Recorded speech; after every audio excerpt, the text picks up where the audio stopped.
Hello students, welcome to Pharmacy Notes by US. Today we discuss the most important MCQs which is mostly asked in pharmacist and GPET type of examination. So let's start. So question number 31 is the chapter 3rd of Pharmacy Act 1948 describe about, यानी कि जो मैंने आपके previous video में बताया था कि जो फार्मेसी एक्ट है टोटल 5 चैप्टर्स में है जो कि डिवाइड किया गया है, उसमें जो चैप्टर 3rd है वो किसके बारे में है जो कि डिस्क्रिप्शन देता है। ऑप्शंस की अगर बात करें कि वो पीसीआई के बारे में बताता है यानी कि फार्मेसी काउंसिल ऑफ इंडिया के बारे में बता रहा है। सेकंड है एसपीसी यानी कि स्टेट फार्मेसी काउंसिल के बारे में इंट्रोडक्शन देते हैं। सी एमसीआई यानी कि medical council of India and D none of this. तो ऑब्वियस है जो चैप्टर 3rd है वो स्टेट फार्मेसी काउंसिल के बारे में इंट्रोडक्शन दे रहा था, तो इसका आंसर रहेगा B SPC. Question number 32 is the pharmacy act come into force on, यानी कि जो फार्मेसी एक्ट है वो किस साल है जो कि पास हुआ था। ऑप्शंस हैं 4 मार्च 1948, 14 नवंबर 1949, 23 सितंबर 1971 and D none of the above. तो जो फार्मेसी एक्ट है वो फोर्स में आया था 4 मार्च को 1948 के अंदर, तो इसका आंसर रहेगा A 4 March 1948। Question number 33 is number of copies of first registration send by SPC to PCI officer 1 April every year, यानी कि कितनी है जो कि नंबर ऑफ कॉपीज है जो कि जो स्टेट फार्मेसी काउंसिल है फार्मेसी काउंसिल ऑफ इंडिया को हर साल 1 अप्रैल को भेजता है। तो इसका आंसर रहता है 5 कॉपीज, यानी कि 5 कॉपीज हैं जो कि रजिस्ट्रेशन की भेजी जाती हैं as a proof of evidence. तो आंसर इसका रहेगा ए 5। So here is the answer. SPC is included in chapter number 3 of Pharmacy Act. 4th March 1940 is the day in which the Pharmacy Act was passed, and 5 copies are sent by PCI by the SPC. Number 34 is ex officio member of SPC is, यानी कि state pharmacy council के जो x officio members हैं वो कौन कौन हैं। Option की अगर बात करें chief administrative medical officer of state, officer in charge of drug and cosmetic act and C government analysed and D all of the above. तो ये जो तीनों के तीनों हैं वो एक्स ऑफिसो मेंबर है स्टेट फार्मेसी काउंसिल के, तो इसका आंसर रहेगा D. Question number 35 is total member of SPC is, यानी कि जो टोटल मेंबर है एसपीसी यानी कि स्टेट फार्मेसी काउंसिल के वो कितने हैं। Option is 15, B 17, third 13 and D none of the above. तो जो टोटल मेंबर एसपीसी की अगर अपन बात करें सबसे पहले इलेक्टेड आता है, फिर नॉमिनेटेड आता है, फिर एक्स ऑफिसो आता है। तो जो इलेक्टेड है उसमें है 6 + 1 यानी कि 6 रजिस्टर्ड और 1 है जो कि मेडिकल काउंसिल डिसाइड करता है। फिर है 5 मेंबर्स जो कि नॉमिनेटेड होते हैं और 3 है जो कि एक्स ऑफिसो मेंबर्स हैं, तो इसका आंसर रहेगा ए 15। वाइल अगर यही क्वेश्चन है एसपीसी की जगह पीसीआई का पूछ लिया जाता है तो टोटल मेंबर उसमें कितने हैं। तो जो पीसीआई है उसमें टोटल मेंबर है 20, इलेक्टेड के अंदर है 8, नॉमिनेटेड में है 9 और एक्स ऑफिसो के अंदर अगेन है 3। Answer all are the ex officio member of SPC and total member of SPC is 15, 7 plus 5 plus 3, elected, nominated and ex officio. Number 36 is in which section of Pharmacy Act PCI approve course study and approve for exam, यानी कि ऐसा कौन सा section है जिसके अंदर जो pharmacy act है जो कि अप्रूवल फॉर एग्जाम भी दे रहा है और फॉर अप्रूवल ऑफ एग्जाम की बात कर रहा है, यानी कि पहले कोर्स स्टडी की बात कर रहा है अप्रूवल की फिर एग्जाम की है। ऑप्शंस की अगर बात करें section 12(1), 12(2), section 14, section 21 and none of the above. तो right answer is section 12(1) and 12(2), यानी कि जो 12(1) सेक्शन है उसके अंदर कोर्स स्टडी के बारे में अप्रूवल दिया जाता है, 12.2 है जो कि अप्रूवल ऑफ एग्जाम के बारे में है, तो इसका आंसर रहेगा ए। वह सेक्शन 14 की बात करें तो ये फॉरेन एजुकेशन से रिलेटेड है और सेक्शन 21 की अगर बात करें तो जो अनरजिस्टर्ड प्रैक्टिशनर्स हैं मेडिसिन के लिए उनके बारे में जो सेक्शन 21 है वो डिसाइड करता है। Question number 37 is agreement for joint state pharmacy council under the section of pharmacy act, यानी कि जो एग्रीमेंट है जॉइंट स्टेट फार्मेसी काउंसिल का वो किस सेक्शन के अंदर आता है फार्मेसी एक्ट में। ऑप्शंस की अगर बात करें section 20, section 12, section 14 and none of the above. तो जो सेक्शन 20 है वो agreement of joint state pharmacy council के बारे में बताता है, तो आंसर इसका रहेगा A section 20। Answer section 12(1) and 12(2) is for approval of course and for exam, while section 20 is for agreement for joint state pharmacy council.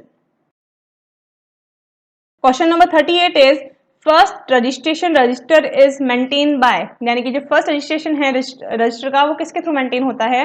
Option है registration tribunal, B SPC, C both and D none of the above. तो obvious है इसका answer रहेगा B जो registration tribunal है, यानी कि जो 3 लोग है रजिस्ट्रार और ये सब कुछ वो मिला के रजिस्ट्रेशन देते हैं। दूसरा स्टेट फार्मेसी काउंसिल, यानी कि जो पहला आपका रजिस्ट्रेशन होगा वो स्टेट फार्मेसी काउंसिल में होगा, उसके बाद जो सेंट्रल रजिस्टर में उसकी एंट्री होगी। एंड सी बोथ, तो ऑब्वियसली इसका आंसर रहेगा C both. Question number 39 is penalty for a person falsely claim register pharmacist on first conviction, यानी कि कोई पर्सन है जो ये कहता है कि I am register pharmacist but वो नहीं है, तो जो पहली बार वो इस तरीके का अपराध करता है तो कितनी पेनल्टी उस पर की जाती है। ऑप्शन की अगर बात करें 500 rupees, 50 rupees, 1000 rupees and none of the above. तो ऐसे पर्सन पे फर्स्ट कन्विक्शन पर 500 रुपीज का जुर्माना लगाया जाता है, तो आंसर इसका रहेगा ए 500। Question number 14 is penalty for a person fastly claim register pharmacist on second conviction, यानी कि सेकंड टाइम वो वापस ये गलती कर रहा है कि आई एम रजिस्टर फार्मासिस्ट, तो उस पर कितनी पेनल्टी लगेगी। ऑप्शन इम्प्रिजमेंट ऑफ 6 मंथ और 1000 rupees, not less than 1000 rupees, fine 500, fine 50 rupees and none of the above. तो जो अगर सेकंड बार इस तरीके का अपराध करता है तो उस पर जो लगता है पेनल्टी वो रहता है या तो जेल लगेगी 6 महीने की या फिर 1000 rupees charges. Here is the answer. Both registered tribunal and SPC are for first registration registers. And 39 is 500 penalty charges for first conviction is person claimed that he is a registered pharmacist, and if again he claimed second time that he is a registered pharmacist, then 6 month imprisonment and 1000 rupee charges will be applied. Question is penalty for dispensing of drug other than registered pharmacist is, यानी कि अगर आप register pharmacist नहीं हो फिर भी आप है जो कि मेडिसिन को डिस्पेंस कर रहे हो तो आप पे कितनी पेनल्टी लगेगी। ऑप्शन की अगर बात करें 6 मंथ इम्प्रिजमेंट और फाइन 1000 रुपीज ऑफ बोथ, फिर है 1 year imprisonment of fine 2000, C both and D none of the above. तो अगर इस तरीके की ऑफेंस है तो पेनल्टी लगती है 6 महीने या फिर 1000 रुपए या फिर दोनों, तो आंसर इसका रहेगा A. Question number 42 is penalty for failure to surrender the certificate of registration, यानी कि अगर कोई पर्सन है जो कि अपना सर्टिफिकेट है जो कि नहीं बता पा रहा रजिस्टर्ड, तो उस पर कितनी है जो पेनल्टी लगती है। ऑप्शन है 500, 1000, 50 and none of the above. तो इसका आंसर रहेगा 50 रुपीज, यानी कि 50 रुपए जुर्माना उससे लिया जाता है। आंसर अगर अनरजिस्टर्ड पर्सन है जो मेडिसिन डिस्पेंस कर रहा था 6 महीने की सजा या फिर 1000 रुपए फाइन या फिर दोनों, और अगर कोई पर्सन अपना सर्टिफिकेट दिखाने के लिए सक्षम नहीं है या फेल हो रहा है तो उसे 50 रुपीज जुर्माना लगता है। Next is foreign qualification is approved under which section of pharmacy act, यानी कि जो फॉरेन क्वालिफिकेशन है यानी कि जो फॉरेन के पर्सन है जो कि फार्मेसी की एजुकेशन ले रहे हैं वो किस सेक्शन के अंदर आता है। तो इसका आंसर रहता है सेक्शन 14, यानी कि जो 14 सेक्शन है उसके अंदर फॉरेन क्वालिफिकेशन की अप्रूवल के बाद आती है, यानी कि option A. Question number 44 is in which amendment in pharmacy act PCI required to maintain a register for registered pharmacist as a central register, यानी कि जो 1948 फार्मेसी एक्ट था उसके बाद इसके अंदर कुछ अमेंडमेंट्स हुए थे, कुछ मॉडिफिकेशन हुए थे, तो उसमें कौन से अमेंडमेंट के अंदर ये मॉडिफिकेशन हुआ था कि जो रजिस्टर फार्मासिस्ट है उसकी एंट्री सेंट्रल काउंसिल में रखेगी इन अ सेंट्रल रजिस्टर। तो ऑप्शंस की बात करें तो 1976, 1950, 1970 and none of the above. तो इसका आंसर रहेगा 1976, यानी कि जो 1976 का अमेंडमेंट था उसके अंदर ये निर्धारित हुआ था कि सेंट्रल रजिस्टर के अंदर भी फार्मासिस्ट के रजिस्ट्रेशन के बारे में बताया जाएगा, तो option is A is the answer. Foreign qualification under section 14 and in 1976 amendments of pharmacy act PCI required to maintain a register for registered pharmacist in central register.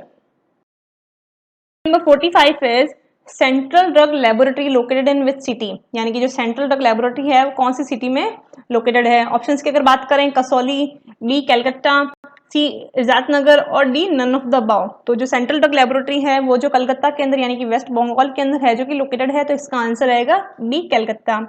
While 46 CDRI यानी कि central drug research institute located in which city, यानी कि जो central drug research institute है वो किस शहर के अंदर है। ऑप्शन की अगर बात करें Lucknow, Izatnagar, Delhi and none of the above. तो जो CDRI है वो लखनऊ के अंदर है यानी कि यूपी के अंदर है, तो इसका आंसर रहेगा ए।